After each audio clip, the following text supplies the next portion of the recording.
नमस्कार का करावा? मन, आत्मा आणि श्रद्धेचा सुंदर संगम. नमस्कार मित्रमैत्रिणींनो, मी विजया परब तुम्हा सर्वांचे मनपूर्वक स्वागत करते. स्वामींची छत्रछाया ह्या आपल्या यूट्यूब परिवारामध्ये. आज आपण नमस्कार या साध्या पण अत्यंत गूढ आध्यात्मिक कृतीकडे एका वेगळ्या दृष्टिकोनातून पाहणार आहोत. नमस्कार म्हणजे फक्त शरीराने वाकणे नाही, तर अहंकाराला खाली ठेवून आपल्याला उंचवण्याचा क्षण आहे. जेव्हा आपण हात जोडतो तेव्हा आपल्या दोन तळहातांप्रमाणे मन आणि आत्मा एकत्र येतात. डोळे मिटल्यावर बाहेरचा जगाचा गोंधळ शांत होतो आणि आपण स्वतःच्या अंतर्मनाशी जोडले जातो. नमस्कार करताना काही मागणे आवश्यक नाही. कधीकधी देवासमोर शब्दही नकोत, फक्त शांत उपस्थिती पुरेशी असते.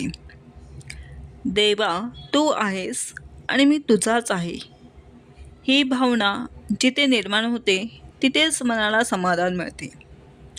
आपण अनेकदा देवाकडे अपेक्षांसह जातो, पण समर्पणाचा नमस्कार म्हणजे विश्वासाचा श्वास. जसं झाड वाऱ्यापुढे नम्रतेने झुकतं, तसं मन नम्र झालं की जीवनातील ओझं हलकं वाटू लागतं.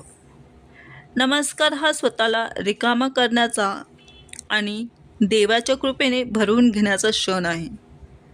म्हणून दिवसातून एक तरी नमस्कार असा करा ज्यात इच्छा नसतील, फक्त कृतज्ञता असेल.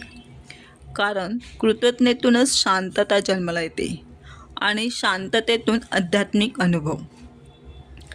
जर ही माहिती तुम्हाला आवडली असेल तर स्वामींची छत्रछाया या यूट्यूब चॅनलला सबस्क्राईब करा आणि तुमच्या मित्रपरिवारात शेअर करा. पुन्हा भेटूया अशीच नवीन पण आध्यात्मिक माहिती घेऊन. तोपर्यंत हसत राहा, आनंदी राहा आणि म्हणत राहा, श्री स्वामी समर्थ.